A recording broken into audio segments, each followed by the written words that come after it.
Assalamualaikum warahmatullahi wabarakatuh.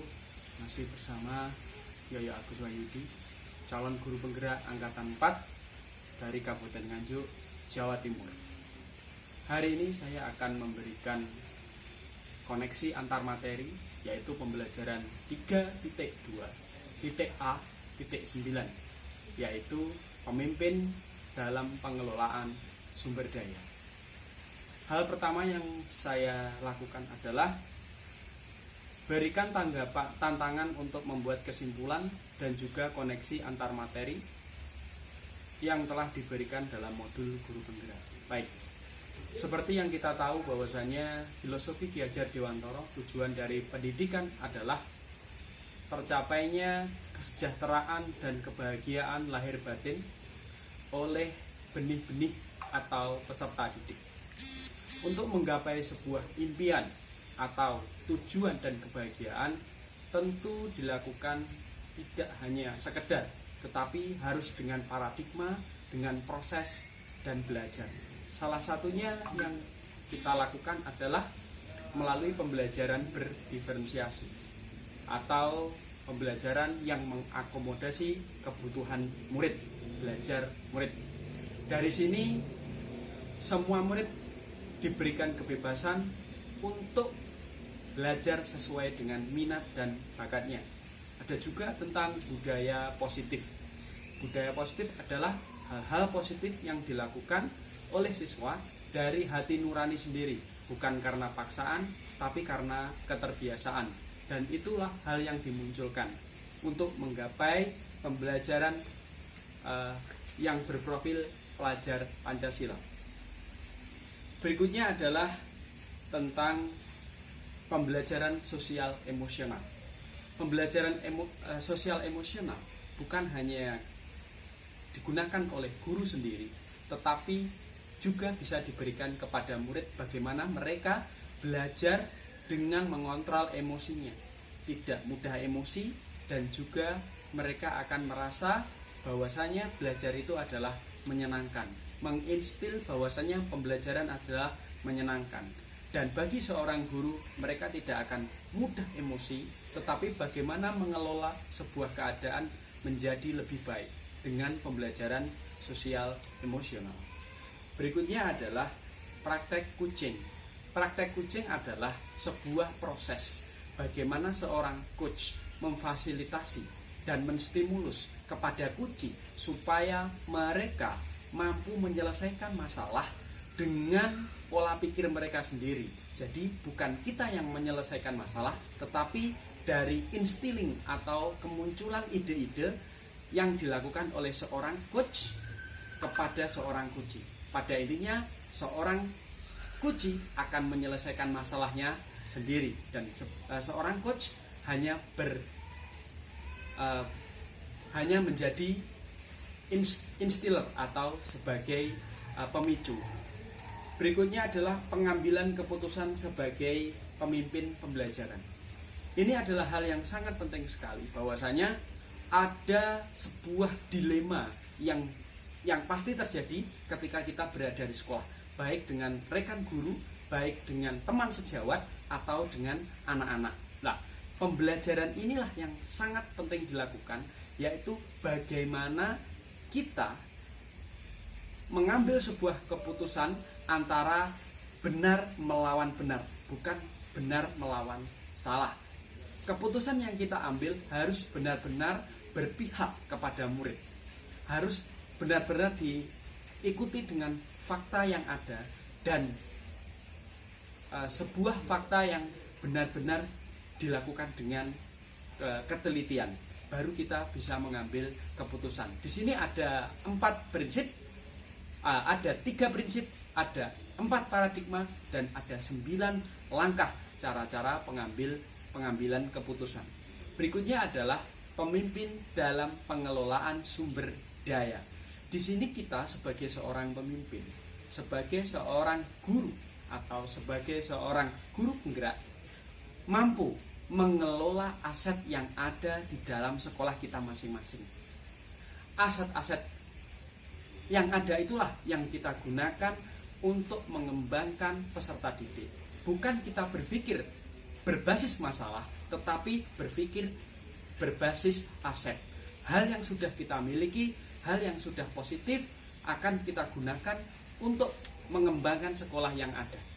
Kita menggunakan pendekatan berbasis aset.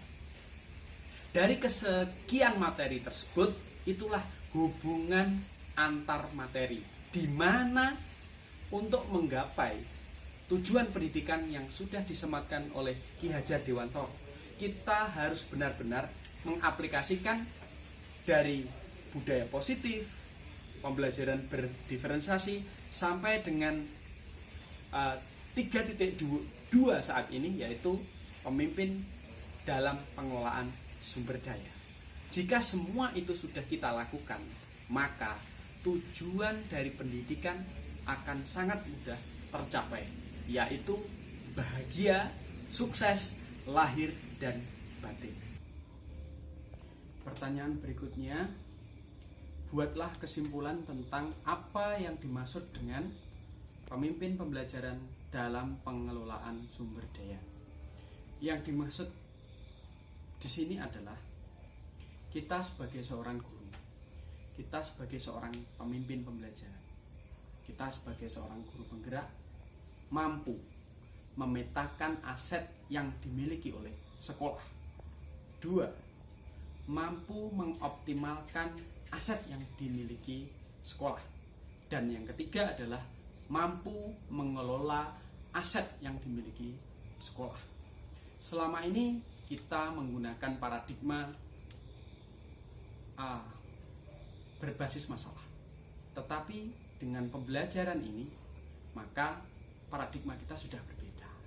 Bahwasanya justru kita memanfaatkan kelebihan yang dimiliki, aset yang dimiliki oleh sekolah kita, yang dimiliki oleh anak-anak, digunakan untuk mengakomodasi, meningkatkan kualitas pembelajaran.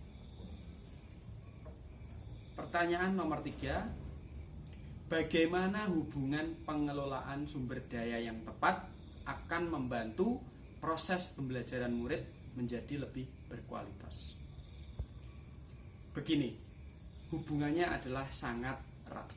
Jadi, pemanfaatan sumber daya yang tepat otomatis akan meningkatkan proses pembelajaran murid menjadi lebih berkualitas.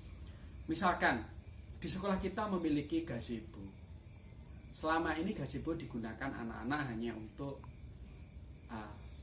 gosip, ngobrol, atau hanya untuk bercanda atau bermain.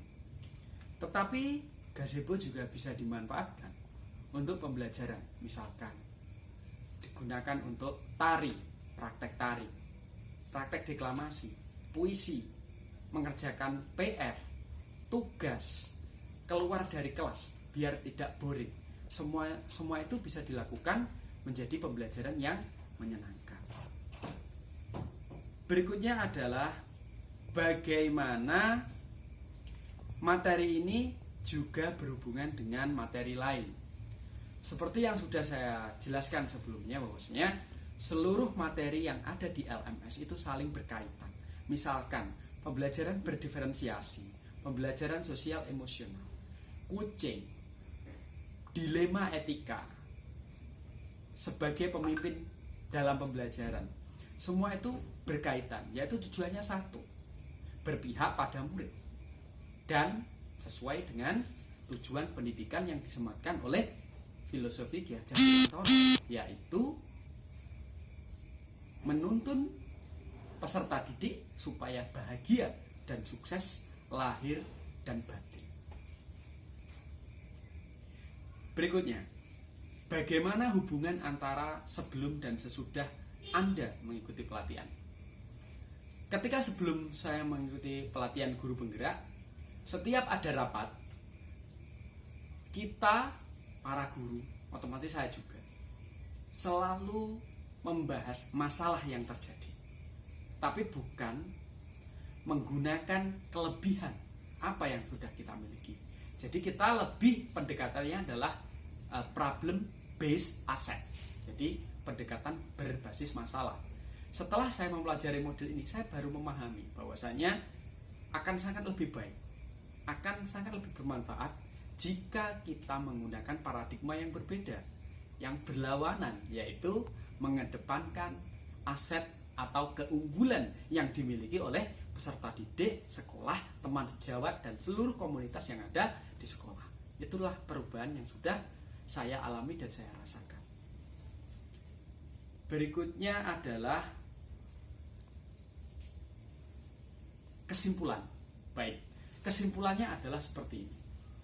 Pembelajaran dalam pengelolaan sumber daya memiliki hubungan yang sangat erat pada setiap masing-masing sesi pembelajaran di LMS, yaitu tujuannya satu, menuntun peserta didik untuk bahagia lahir dan batin sesuai dengan yang disematkan oleh filosofi Ki Hajar Dewantara.